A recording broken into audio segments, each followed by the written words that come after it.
अस्सलाम दोस्तों, इनसाइडर मौसम फकर में खुशामदीद। फौजी अदालतों में ट्रायल के खिलाफ होने वाली कार्रवाई और चंद शख्सियात की तरफ से लाडले को सजा से बचाने की कोशिशों पर इस्टेब्लिशमेंट भी अब हत्थे से उखड़ गई है और अब उसके तेवर खतरनाक होते चले जा रहे हैं। इस्टेब्लिशमेंट ने अपने एक पॉलिटिकल माउथ पीस यानी भोंपू के जरिए इस बात का इशारा दिया है, बल्कि इशारा नहीं दिया, पैगाम दिया, बल्कि अगर मैं ये कहूँ कि पैगाम भी नहीं दिया बल्कि सीधी सीधी धमकी दी है, तो ये कहना भी कुछ ज़्यादा गलत नहीं होगा, क्योंकि उस पॉलिटिकल माउथ पीस की तरफ से इस बात का इजहार किया गया है कि जनाब इस्टेब्लिशमेंट ये चाहती है कि बाज आ जाओ, मजबूर ना करो वरना रोंद के रख देंगे। ये जो स्टेटमेंट आई है पॉलिटिकल माउथ पीस जो इस्टेब्लिशमेंट का है उसकी तरफ से, तो इसका मतलब ये है कि इस्टेब्लिशमेंट के रैंक एंड फाइल्स में सुप्रीम कोर्ट ऑफ पाकिस्तान में चलने वाली फौजी अदालतों के खिलाफ कार्रवाई किसी को एक आंख नहीं बारी, और ख़ास तौर पर जिस तरीके से इमरान खान को इस पूरी कार्रवाई में से मक्खन में से बाल की तरह यूँ खींच के निकाला जा रहा है, इसकी भी किसी तरीके से कोई गुंजाइश मिलना मुमकिन ही नहीं है। लिहाजा यह बात बड़ी क्लैरिटी के साथ सामने आ रही है कि अगला जो युद्ध यहाँ पर इस्लामाबाद में शायद दस्तूर पर मचने जा रहा है वो पाकिस्तान की इस्टेब्लिशमेंट और सुप्रीम कोर्ट ऑफ पाकिस्तान के चंद हमख्याल जजेस के दरमियान ही डलने जा रहा है। और यही इस वक्त की बहुत ज़्यादा गंभीर सूरत हाल है, क्योंकि एक बात तो हमारे सामने आ गई और बड़ी क्लैरिटी के साथ सामने आ गई कि सुप्रीम कोर्ट ऑफ पाकिस्तान में जो रिफ्ट है वो बहुत ही ज़्यादा विजिबल है। जो जजेस साहिबान के दरमियान जो आपसी इख्तलाफात हैं वो किसी से भी अब ढके छुपे नहीं रह गए। हत्ता कि कल के एक वीडियो के अंदर मैंने आपको इस बात के हवाले से आगाह भी किया था कि सुप्रीम कोर्ट ऑफ पाकिस्तान ने जो 9 रुकनी बेंच बनाया था फौजी अदालतों के में ट्रायल के ख़िलाफ़, तो उस बेंच में का जस्टिस काजी फ़ाइज़ ईसा साहब की तरफ से, जस्टिस सरदार तारिक मसूद साहब की तरफ से जिन ख्यालात का इजहार किया गया, उस बेंच के टूटने या उस बेंच के इस फैसले के बाद कि ना ये 9 रुकनी बेंच की जगह पर अब 7 रुकनी बेंच बने जा रहा है, किसी तरह का कोई ऑर्डर जारी नहीं किया गया। और दिलचस्प बात तो ये है कि दोनों जज साहिबान यानी जस्टिस काजी फ़ाइज़ ईसा साहब और जस्टिस सरदार तारिक मसूद साहब दोनों ने बेंच से अलहदगी इख्तियार नहीं की। उन्होंने ये नहीं कहा कि जनाब हम इस बेंच में नहीं दस्तयाब या हम इस केस को नहीं सुनेंगे। उनका ये कहना था कि जनाब जब तक supreme court practice and procedure act के हवाले से आपका स्टे ऑर्डर मौजूद है, इस मुकदमे की कार्रवाई को ना चलाया जाए। लेकिन चूँकि लाडला बना होता है ना, लाडला तो लाडला है, लाडले के लाड उठाने के लिए तो किसी भी एक्सटेंट तक जाया जा सकता है। यही मामला हुआ है उमरता बंदयाल साहब की तरफ से। और उसके बाद कल एक और डेवलपमेंट हो गई। वो चूँकि फैसला आया नहीं था सुप्रीम कोर्ट ऑफ पाकिस्तान का, तो फिर जस्टिस काजी फ़ाइज़ ईसा साहब ने एक अपना जो नोट है वो जारी कर दिया, और तकरीबन 5 सफ़ात पर मुश्तमिल ये नोट है जिसके अंदर ये 9 रुकनी बेंच की तमाम कार्रवाई उसके अंदर शामिल की गई है। और उस नोट को ना सिर्फ जारी किया गया बल्कि उसको सुप्रीम कोर्ट ऑफ पाकिस्तान की वेबसाइट के ऊपर भी लगा दिया गया। लेकिन वो जो वेबसाइट पर जो लगाया गया नोट वो भी कुछ देर के बाद वेबसाइट से हटा दिया गया। इसका मतलब ये है कि जस्टिस काजी फ़ाइज़ ईसा साहब और जस्टिस उमरता बंदयाल साहब ये दोनों बिल्कुल अब मुतज़ाद रुख पर खड़े हैं। एक मशरिक़ में खड़ा है, एक मगरिब में खड़ा है, और दोनों एक दूसरे की तरफ पुश्त किए खड़े हैं। एक दूसरे के साथ अब उनके किसी तरह के कोई रवाबत तो मौजूद नहीं है। और ये जो रिमार्क्स दिए हैं, ये जो नोट तहरीर किया है जस्टिस काजी फ़ाइज़ ईसा ने, ये भी बहुत ही ज़्यादा जिसे हम कह सकते हैं कानूनी तौर पर वैल्यू इस वजह से रखता है कि 5 सफ़ात में जस्टिस काजी फ़ाइज़ ईसा साहब ने वो तमाम चीज़ें बड़ी तफसील के साथ बयान की हैं जो उनकी नज़र में इस मुकदमे के रास्ते में रुकावट हैं। बल्कि उन्होंने तो एक पुराने मुकदमे का भी हवाला दिया जो पेशावर हाई कोर्ट का पेंडिंग है, फौजी अदालतों से मिलने वाली सज़ाओं के ख़िलाफ़। तो उसके ऊपर भी जस्टिस काजी फ़ाइज़ ईसा साहब ने अपने ये जो नोट है उसमें लिखा कि जनाब ताडे टेढ़े चाडे मरोड़ उठ रहे हैं, आपको अगर इतना ज़्यादा फ़ौजी अदालतों के ऊपर इतना ज़्यादा आपको वो जो है तकलीफ़ हो रही है, तो ये जो आपने ये जो दरख्वास्तें लगाई हैं, तो इसके अंदर इससे पहले जो 6 साल 3 साल 4 साल पुराना जो केस है 2019 का केस, उसको भी साथ शामिल कर लेते, पेशावर हाई कोर्ट की अपील को भी साथ शामिल कर लेते, ताकि वो मामला भी इसके साथ निबट जाता। वो तो किसी ब्लैक होल में चला गया केस, वहाँ से तो वापस नहीं आ रहा। लेकिन यहाँ पर इन चीज़ों को देखना चाहिए। लेकिन यहाँ पे कौन देखेगा? यहाँ पर तो इमरान खान के लाड उठाने से फुर्सत नहीं मिल रही। यहाँ पर तो इस बात पर गौर व फिक्र से जो है वो जान नहीं छूट रही कि इमरान खान को कैसे बचाना है, क्योंकि सब इस बात पर कायल हैं कि जनाब ये अगस्त निकल जाए, निगरान सेटअप आ जाए तो फिर तुन कर रख देंगे सारे। अब इस स्ट्रेटजी के ऊपर बंदा क्या कह सकता है। और अगर ये कहा जाए कि जनाब सुप्रीम कोर्ट फर्द वाहद की मर्जी से नहीं चल सकती, तो इसमें कहना क्या गलत है। ये सब बात दुरुस्त है कि किसी भी जगह पर, किसी भी इदारे में हम फौज पर तनकीद करते हैं और फौज के सियासी रोल के ऊपर तनकीद करते हैं, लेकिन अगर आप देखें तो फौज के अंदर भी उनका जो चीफ है वो भी तमाम तर मामलात पर मुशावरत करता है अपने कोर कमांडर्स के साथ। यानी अगर हम समझ लें कि वो चीफ है और बाकी जो उनके कोर कमांडर्स हैं उनके साथ साथी जजेस हैं, तो वो भी अपने साथी जजेस के साथ मुशावरत के बाद एक हतमी फैसले पर आता है और फिर उस फैसले के ऊपर स्टैंड भी ले लेता है और उसको पूरे इदारे की बैक भी हासिल होती है। जबकि यहाँ पर इस तरह की सिचुएशन नहीं है और यही बहुत ज़्यादा गंभीर सिचुएशन है जिसको एड्रेस करने की ज़रूरत है। और ख़ास तौर पर अगर मुस्तकबिल के नामजद चीफ जस्टिस इस बात का इजहार कर रहे हैं कि उनकी दानिस्त में वो जो supreme court practice and procedures act आया है उसके नाफिज होने के बाद या उसको मुअत्तल किए जाने के बाद जो सारे के सारे बेंचेस बने हैं और ख़ास तौर पर वो तमाम मुकदमा जो आर्टिकल 184(3) के तहत बनाए गए हैं और वहाँ पर मुकदमा सुने गए हैं, वो सब के सब गैर कानूनी हैं। तो इसका मतलब ये है कि वो इस बात की तरफ इशारा दे रहे हैं कि ये वाला बेंच जो जस्टिस उमरताब बंदयाल साहब ने बतौर चीफ जस्टिस ऑफ पाकिस्तान 7 रुकनी बेंच कॉन्स्टिट्यूट किया है,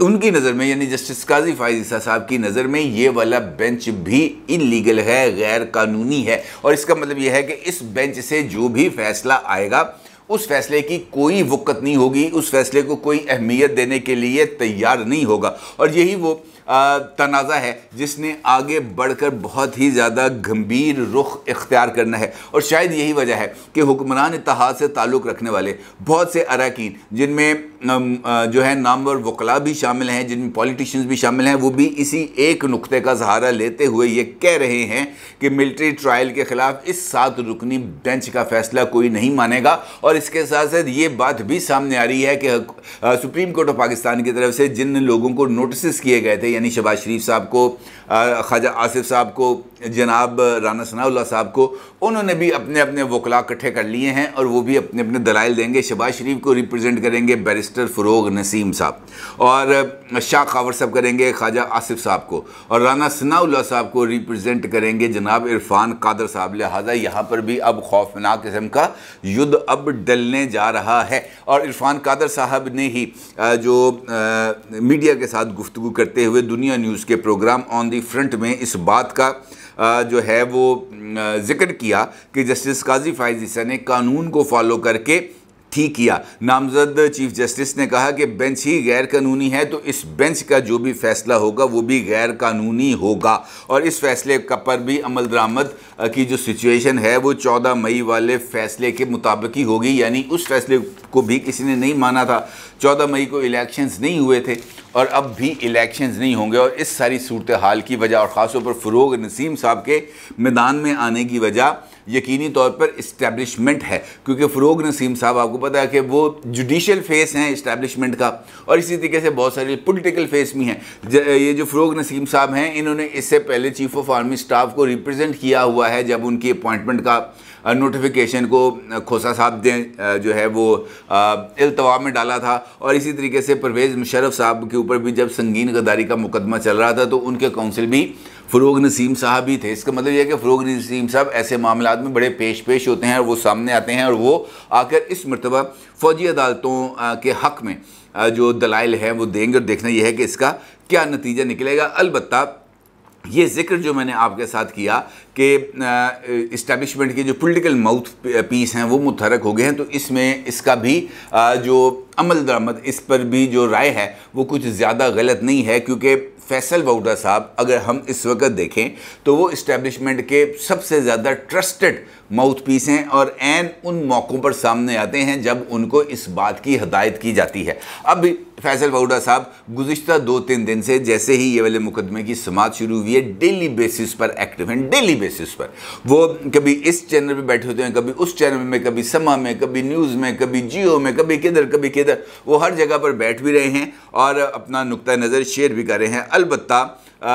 तलत साहब के साथ जो उन्होंने शो किया जनाब फैसल पाउडर साहब ने समा में, उसमें उन्होंने बहुत ही ज़्यादा सख्त बात की और उन्होंने इस बात का जिक्र किया कि फ़ौज ने यानी इस्टेब्लिशमेंट ने 3 नकात के ऊपर जो है वो कोई कॉम्प्रोमाइज़ ना करने का फ़ैसला किया है। और ये chief of army staff general Asim Munir साहब का फ़ैसला नहीं है, बल्कि ये इंस्टीट्यूशन का फ़ैसला है और ये इंस्टीट्यूशन का जो फ़ैसला है उस पर अमल दरामद कराना चीफ़ ऑफ आर्मी स्टाफ की ज़िम्मेदारी है। उसके अंदर उन्होंने कहा कि सबसे पहला जो नुक्ता है वो है पाकिस्तान और पाकिस्तान की स्टेबिलिटी और पाकिस्तान का इस्तेहकाम, इसके ऊपर किसी तरह का कोई कॉम्प्रोमाइज़ नहीं होगा। दूसरा नुक्ता जो उन्होंने बताया वो है ये जो 9 मई का वाक़यात है। उन्होंने कहा जनाब ये 9 मई को जो फरामोश नहीं किया जा सकता और पाकिस्तान की फ़ौज किसी भी सूरत 9 मई के वाक़यात से पीछे हटने के लिए तैयार नहीं है। और सबसे बढ़कर तीसरा नुक्ता है और उन्होंने कहा जी ये तीसरा नुक्ता भी पहले नुक्ते की तरह इम्पॉर्टेंट है, यानी शोहदा की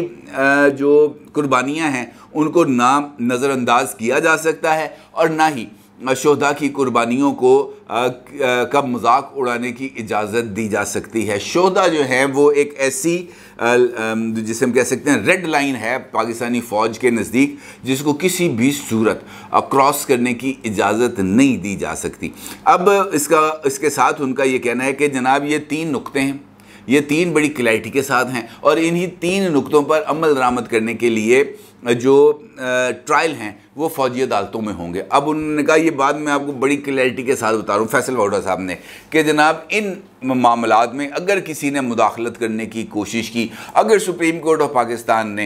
ये 9 मई के वाक़यात में मुलव्वस मुल्ज़मान को बचाने की कोशिश की, अगर फ़ौजी अदालतों में होने वाली कार्रवाई को मुअत्तल करने की कोशिश की, अगर फ़ौजी अदालतों में होने वाली कार्रवाई को नल एंड वॉइड करार दिया गया, काला दम करार दिया गया, तो उस फैसले को कोई तस्लीम नहीं करेगा और इस्टेब्लिशमेंट इस फैसले को रोंद के रख देगी। ये अल्फाज हैं फैसल पाउडर साहब के। इसका मतलब ये है कि ये जो फैसला आया है सामने या ये जो धमकी सामने आई है कि रोंद के रख देंगे, ये इसीलिए सामने आई है कि ये जिस तरीके से हमारा निज़ाम इंसाफ आउटराइटली जाकर